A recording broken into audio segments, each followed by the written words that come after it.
Recorded from the bedroom of his parents' house in Oxfordshire, this is the F1MoreThing podcast with your host, a man who has a more complex skincare routine than the results would have you believe, and who is currently growing his hair out long in curtains as if it's still in fashion. It's Joe Pilbrow.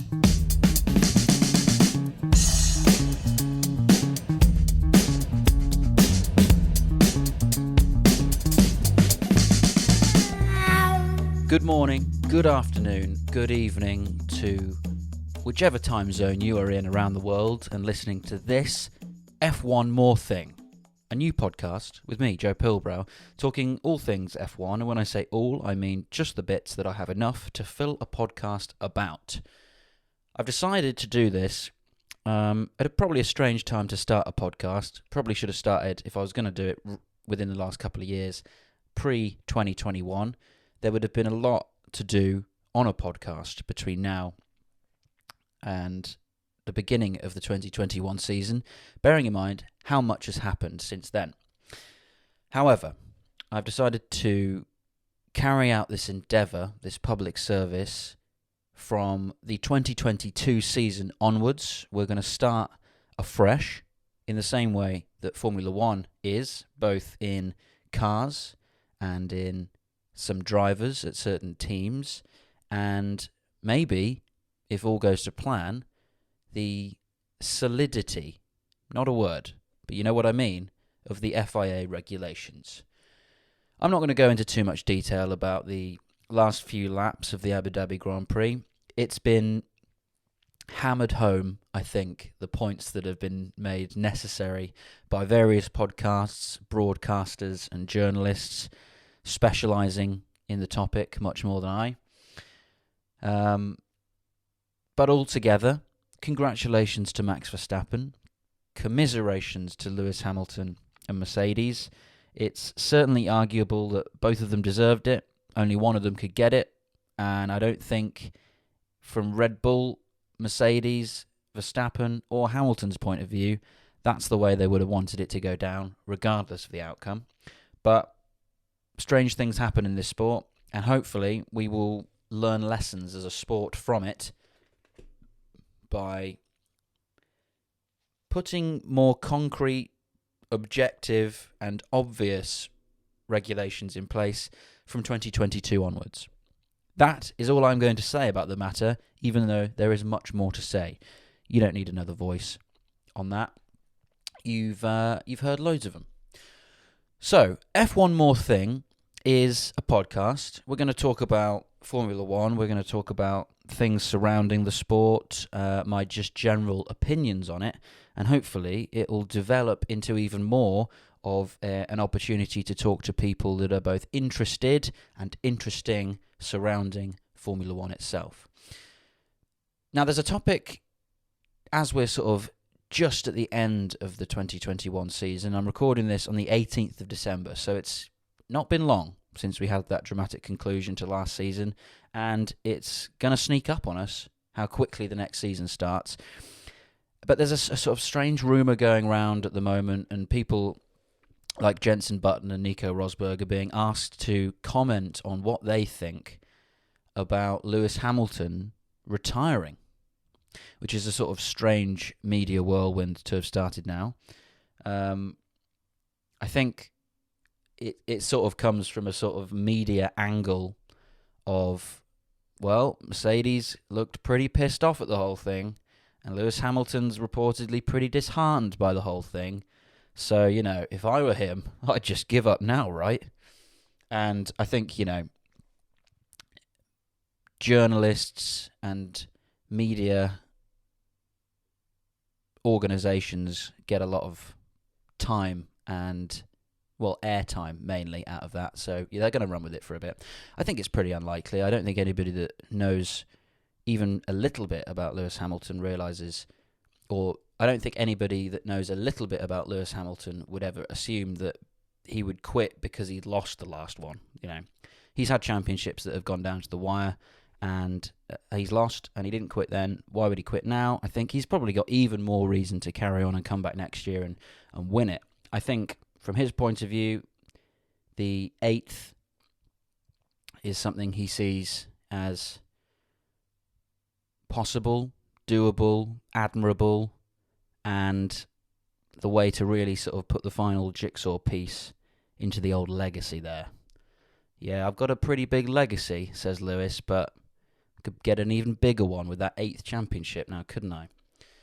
And, I think the fact that it was taken from him, arguably, in such a controversial way in the last few laps, in quite ambiguous regulatory circumstances, will probably drive on Lewis Hamilton even more. It's one of the things I've always said about these sort of mega champions, these sort of a little bit above the rest, well, maybe more than a little bit, but champions, the Schumachers, the Sennas, the Hamiltons, all of them, and I think Verstappen has this as well, although he hasn't gone on to win all the championships yet. They all have this everyone's out to get me vibe. Schumacher had it, Senna had it, Hamilton's got it, Verstappen's got it. I think lots of drivers have it, but it's one of those things that sort of drives them on to go, now fuck everybody. I'm going to just go out and prove you wrong in a way that you can't take anything away from me. So I think something like that will only drive Lewis on. So it is surprising to me that is even being rumoured. But it got me thinking, even if that is being rumoured, let's say that Hamilton just tomorrow pulled a mega shock Rosberg type exit from Formula One, just said, no, I'm done, see you later. I want to go and do some fashion stuff. I want to go and design some things. I want to do some music projects. He just left. George Russell's in the car next year. If you're Toto Wolff and you're Mercedes, who would you put alongside George Russell in the Mercedes next year? Now, Formula One-wise, the first person that you'd think of might be someone like Esteban Ocon. He's done all right in 2021. Not amazing, but he's done all right. He had a race win.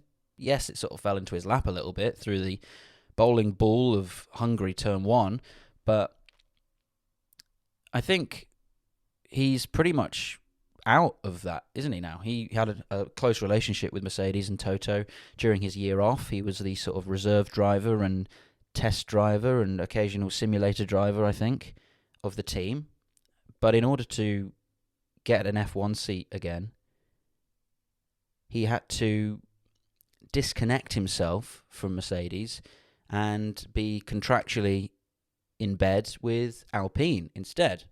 So I don't think necessarily, it's not as if he would turn down the option if he was given it, but, he's, I think, contractually distant enough from that now where that wouldn't even be an option. And so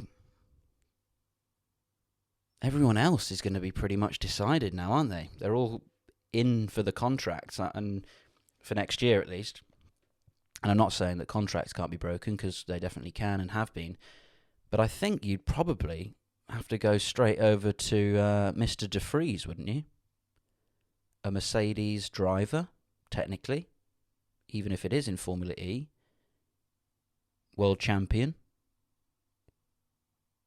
Testing Formula One cars, I think. Wasn't he? Was he? Did I make that up? I think he tested a little bit. He's done some tests. I don't know whether it was the most recent one. But you go straight to him, right? And I think it would be a pretty strong pairing, him and Russell. But it wouldn't be a Hamilton-Russell, And one of the main things that I think is the contributing leading factor for Russell moving up into that team is not only his sort of raw pace, his sort of maturity on and off the track, and how much he filled the shoes of Lewis Hamilton on that debut in Sakhir, but also the fact that Russell can learn from the best. He can be taught by and tutored by Lewis in a way that when Lewis does expectantly retire in a couple of years, Russell can take that mantle. He can take the leadership baton away from Lewis and say, don't worry, Lewis, mate, I'll take your team to greatness with this imaginary baton you've handed me. And that would be nice. And it would be a good sort of legacy, an extra little piece that you didn't know you had that was underneath the table the entire time for Lewis's legacy, I've maybe got a final championship in me from a final jigsaw piece legacy puzzle. But maybe it's to teach the young'uns how to do the championships and that. So it would be a loss for Mercedes, obviously, and a loss for George if Hamilton were just to suddenly go bye-bye.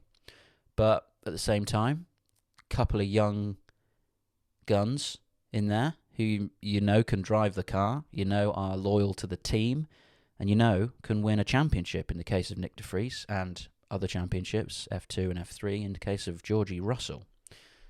It would make an interesting team. But as I say, this is all so hypothetical, it's unbelievable. It might not even be worth talking about it for 11 minutes like I just have. But that's the kind of topic that we can talk about. We're going to do some in-depth things about races and qualifying sessions, and as the season progresses, we'll develop on our ideas about the season and probably a little bit about these cars as well, because it is almost a clean slate. And I have a slight inkling that, sure, Mercedes and Red Bull are going to be up there in terms of cars next year, but no matter how much they say they've been focused heavily on the 2022 car and regulations, they have also been very, very focused on this season, and that's going to have detracted, even if it's only minor amount, a little bit. It's going to be a little bit, but it's going to have detracted somewhat from their development from next year. All the while, teams like Alpine and McLaren and Ferrari especially have the money and the resources and the amount of wind tunnel time by this new system and the lack of weight that they themselves put on the 2021 championship to have focused even more heavily on 2022.